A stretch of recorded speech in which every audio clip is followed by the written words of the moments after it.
Knowledge, probably lost by today, of some secret underwater civilization.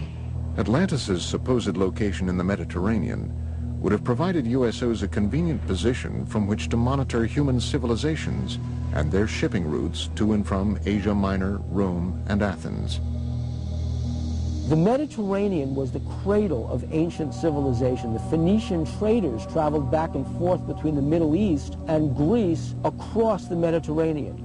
If there were a culture of either aliens or original inhabitants of planet Earth who wanted to seed the planet, to seed humanity with myth, the Mediterranean is a natural base for them to set up an underwater facility. Well, I don't know if Plato was talking about unidentified submerged objects when he came up with Atlantis, but I suppose there are people who, number one, assume that Atlantis is real, number two, that it's somewhere in the Atlantic, number three, that it's buried under thousands of feet of water.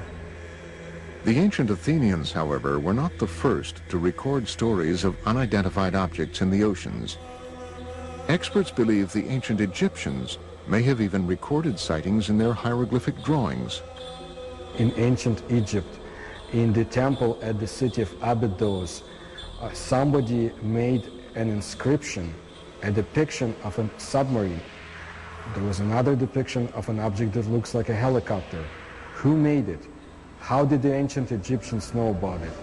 We have no idea.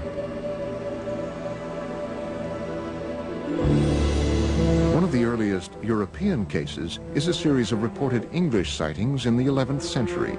One of the oldest cases I have on the site goes back to the year 1067. It has to do with people in the countryside seeing something flaming in the sky that came down to earth, lit up the countryside, and then went up again, and then into the sea.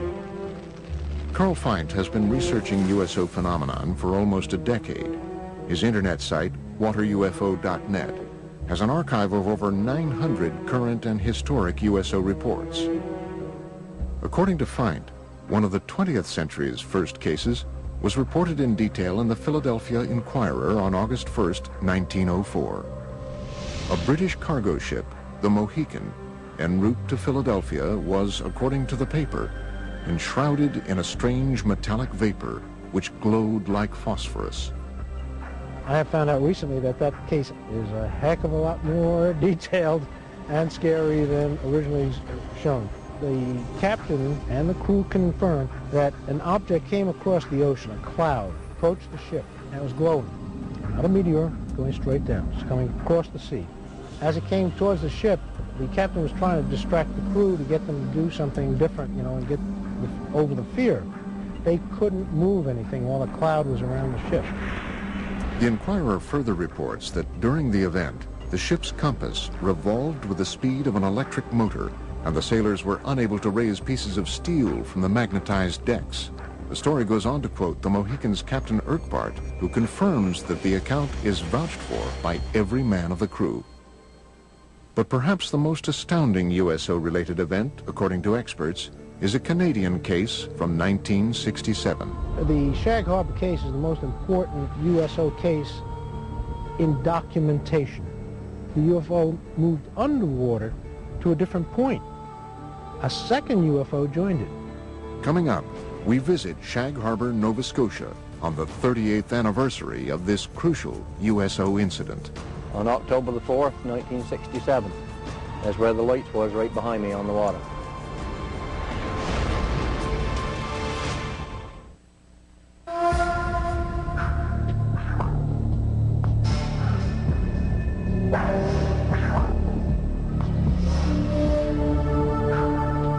Years ago today, October 4th, 1967, approximately 20 after 11 in the evening, something happened in Shag Harbor that became quite memorable in later years. The night of October 4th, 67 has become known as the Night of the UFOs among many UFO researchers. The Shag Harbor incident has become the best known aspect of that night. Chris Stiles and Don Ledger have spent the past decade researching the 1967 Shag Harbor USO incident. The case, widely reported throughout Canada at the time, had been largely forgotten in subsequent years. Their 2001 book, Dark Object, reopened the case, shedding new light on the many reported USO events of that night and the weeks following. The reason that the Shag Harbor incident came to the forefront and kind of eclipsed the importance of the other sightings from the night of the UFOs is simply the fact that it's the one case where something came down out of the sky and crashed into the water. You know, it made a noise, it made a flash. It's also unique in the sense that nobody reported a UFO. Several calls came in very quickly to the nearby Royal Canadian Mounted Police Detachment, and those reports said simply that people had seen lights, or perhaps an aircraft had crashed into the waters of what they called the Sound. The interest and the concern was totally for the possibility of survivors. Nobody reported a UFO.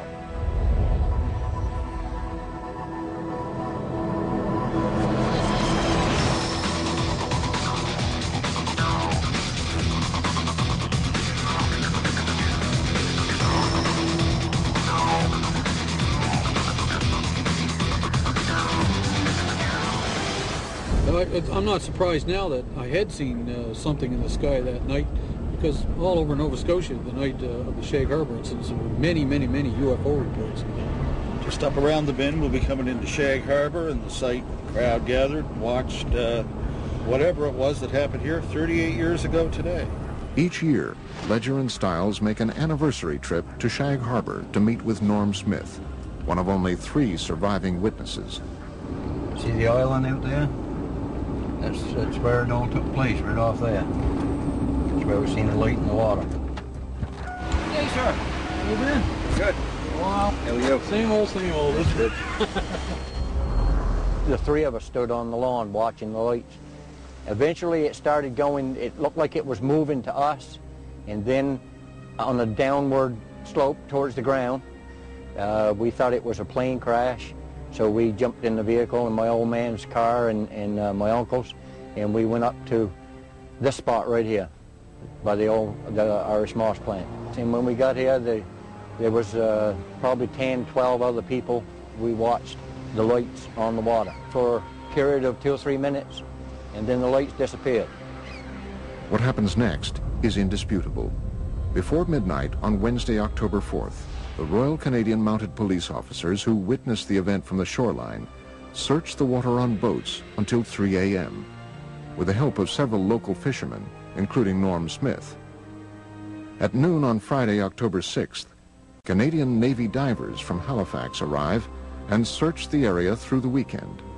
Eventually, 7 divers were dispatched from the Fleet Diving Unit in Halifax and taken down to Shag Harbor. The search effort continued through all the daylight hours of Saturday and Sunday, and by Monday morning that search was officially terminated in Ottawa. And they just simply state unidentified flying object and circle it and underline it. According to government reports, the object travels from the south to the north along the Nova Scotia shoreline. At one point, it stops and hovers.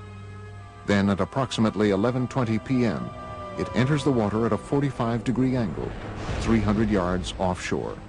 Directly behind me where we seen the lights, right at Bomb Portage Island, directly behind me.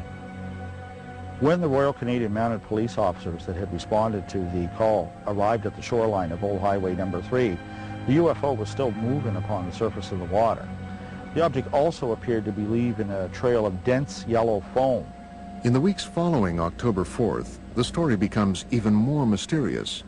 The case is front-page news across Canada, and as Ledger and Stiles report in their book, in the days just prior to the Canadian military's official classification of this